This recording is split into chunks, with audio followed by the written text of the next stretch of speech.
Hi friends, hi, this is Abuli. Welcome back to my YouTube channel Study with Abuli. Study with Abuli. Friends, आजच्या व्हिडिओमध्ये आपण class 8 subject सायन्सचा new topic बघत आहोत. Friends, आपण chapter 2ला start केलेले health and diseases. आजच्या व्हिडिओमध्ये आपण स्वाईन फ्लू हा टॉपिक डिटेलमध्ये घेणार आहोत.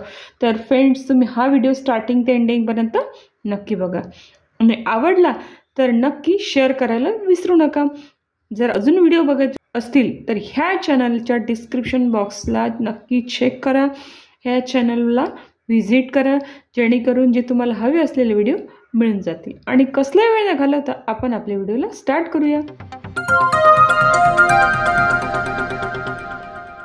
बघा, स्वाईन फ्लू काय? एक व्हायरल इन्फेक्शन. काय? Viral infection. आणि त्याच्यामुळे कोणते डिसीज होतात? रेस्पायरेटरी डिसीज म्हणजे श्वसनासंबंधीचे जे काही रोग होतात त्या स्वाईन फ्लूमुळे होतात. म्हणजे हा इतका भयानक रोग आहे.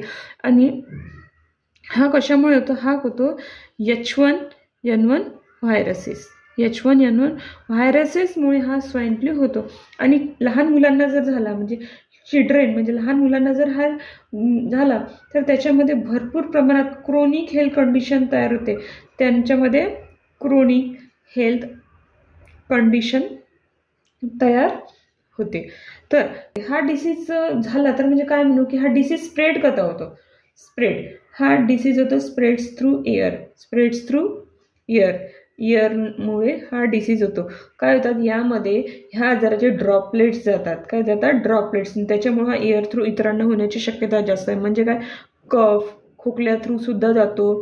त्याच्यानंतर स्नीज म्हणजे नाकगळती किंवा त्याला आपण शिंकणे सुद्धा म्हणतोय, शिंकण्या थ्रू सुद्धा हा डिसीज होतो.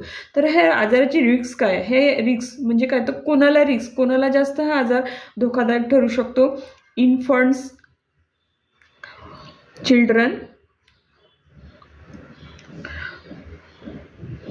प्रेग्नंट वुमन, ज्या स्त्रियांना बाळ होणार त्या स्त्रियांना हा आजार झाला, हा आजार होण्याची शक्यता जास्त आहे. ज्या स्त्रियांना बाळ होते त्या स्त्रियांना हा आजार होण्याची शक्यता आहे. Old age people with disabilities. काही असे म्हातारी लोक असतात, त्यांना काही जुनाट आजार असतो, काही त्यांना वयाचे आजार असतात, तर त्या व्यक्तींना हा आजार होण्याची शक्यता जास्त असते. तर ह्यानंतर आपण ह्या स्वाईन फ्लूचे सिम्पटम्स बघूया. सिम्पटम्स ह्या आजाराचे काय बघूया? सिम्पटम्स. तर सिम्पटम्स म्हणजे काय? लक्षणं. ह्या आजाराचं पहिलं लक्षण आहे ताप येणे. ताप येतो, भरपूर प्रमाणात ताप येतो. त्याच्यानंतर थंडी वाजायला लागते, चिल्स म्हणजे थंडी वाजणे. त्याच्यानंतर सोअर थ्रोट, गळा खवखवणे.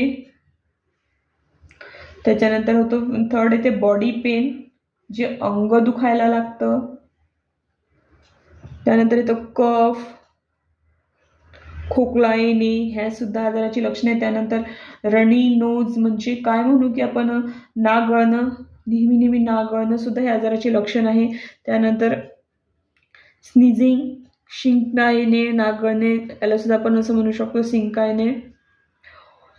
नंतर ओमेटिंग, नौसिया म्हणजे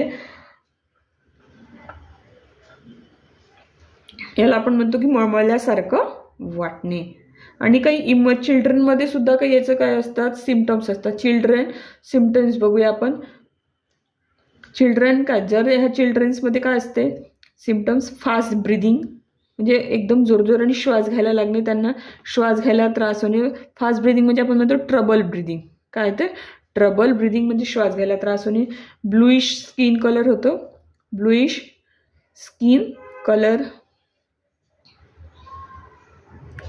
तर नॉट इंटरॅक्टिंग सिम्पटम्स म्हणजे मुलं कशातही इंटरॅक्ट होत नाही, कशाशी काही गोष्टी करायला त्यांना अवघड जाते.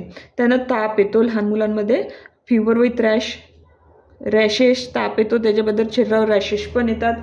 आणि त्यांना मसल पेन होतो, लहान मुलांना होतो मसल पेन, पण जवळपास सारखीच आहे. पण मुलांमध्ये श्वास घ्यायला त्रास होणे हे फार महत्त्वाचं सिम्पटम्स आहे की त्यांना हे सिम्पटम्स असेल लहान मुलं तर आपण त्याला स्वाईन फ्लू झाला आहे असं निदान लावू शकतो डॉक्टरांच्या थ्रू. एखाद्या पर्सनला जर स्वाईन फ्लू झालाय तर त्या व्यक्तीच्या घरातील लोकांना चान्सेस असतात 30% to 40% हा डिसीज होण्याचे. फॅमिलीमधले जर एकाला झाला तर बाकीच्या अदरना काय असते 30 to 40% काय असतात चान्सेस असतात स्वाईन फ्लू डिसीज होण्याचे. तर आपण ट्रीटमेंट